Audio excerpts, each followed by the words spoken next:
Wait, okay. All right, now let's do some proper shilling.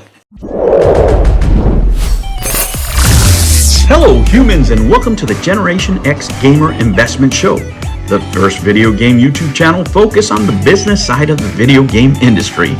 We will talk about stocks, cryptos, NFTs, current events, and everything else in between in the gaming universe. We will use our video game knowledge to make wiser investment choices to help grow our video game collections. Now, with that said, let's get ready for the show. On today's episode, this show is for mature audiences only.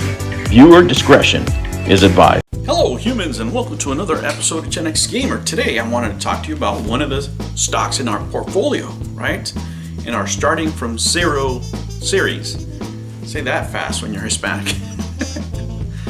Anyway guys, what I wanted to do here is take a look at the Sony stock and tell you why, okay, why I think this company is going to grow, and do it from the point of view of just a gamer, just the lay person, how I'm analyzing the stock, okay?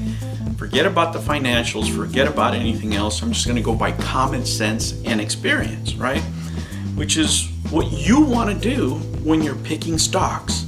You know, when you want to pick a stock, this is not financial advice, by the way, it's for entertainment purposes only, because legally it's what I have to do. Everybody's situation is different, okay? This is just an experiment, and if you need financial advice, that kind of advice can only come from a professional.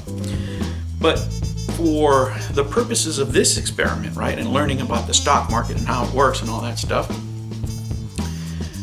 from the point of view of the layperson that is just starting, this is what I wanted to do, right? And if you look at Sony, one of the things that you have to do, especially if you're, I don't know, a fan of other companies, is you have to put your ego at the door. You really do. I mean, I invest in all majors, but if I was trying to make a case for this particular stock, I would have to do it in this manner. Now, some of the things that we like, maybe the market doesn't agree with. When I mean the market, I mean the average consumer. I own all three platforms, okay? And I love them all for different reasons. However, right now, right, when we're talking about the major video game console, the one that people flex, as the kids say, it's the PS5, right? It's become the standard of what the cool console is with the kids, or the one that most gets referred to in social media. So I look at those trends, right? Because in the end, it's the customers that determine the fate of the stock. I could have all kinds of technical analysis on a stock, but if nobody buys the product, it doesn't matter, right? At this point, okay, young people in mass have determined that the status symbol to have as far as a console is the PlayStation, okay? That's just what the market is saying, right? I'm sure that, you know, Nintendo has great products, Xbox has great quality products, but at this point, this is the strength of this stock. It's becoming a status symbol within the community. Why? Because it's expensive for starters, and it's what people want to show off. Go look at the Christmas videos. Just look at them, look at the numbers. Who's showing off PlayStations as opposed to anything else? And that's just what it is. Social media does drive, you know, a lot of business and a lot of expectations. Sony right now is producing PS4s because they can't make enough PS5s. That's an amazing problem to have, right? And this generation, because of the pandemic, is going to last a couple of more years than it would have traditionally, just because there isn't enough to go around. That's just what happened, right?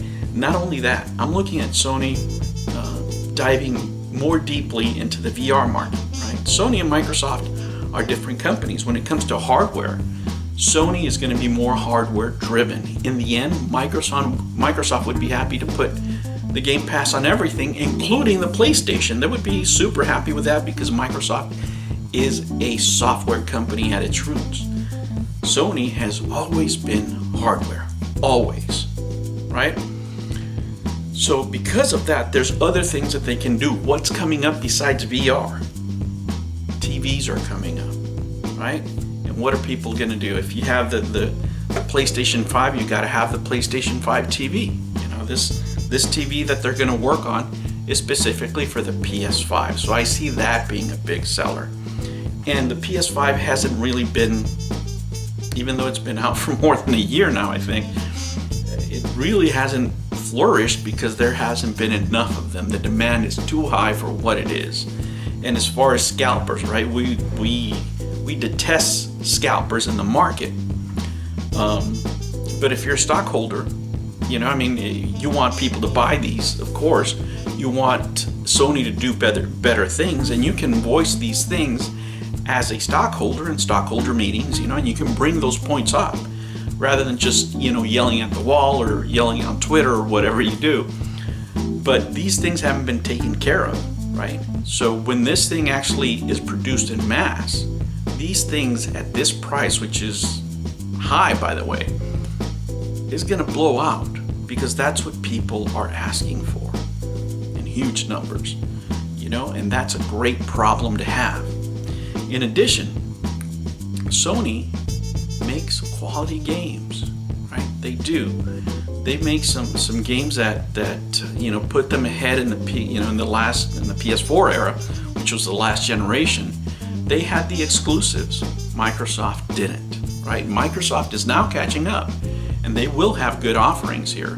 But for right now and in the future, you know, and a lot of it has to do with a lot of Japanese developers that we love, right? Wanting to give the opportunity to Japanese companies first. That's just the way it is, you know. That's just that's just the way the cookie crumbles. So it does give us an advantage there. Now, I rather own all three companies, right? All three majors, so we don't lose out on anything.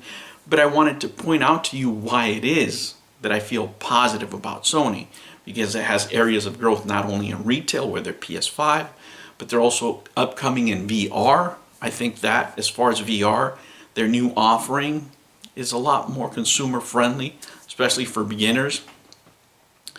And on top of that, I think that the peripherals that they're going to have for the PS5, right, which are their own brand, like the TV, you know, other accessories, are also going to help the company's bottom line. But I think its biggest strength overall, it's that it's becoming, the PlayStation 5 is becoming a status symbol among young people. And that's an amazing, amazing accomplishment for them.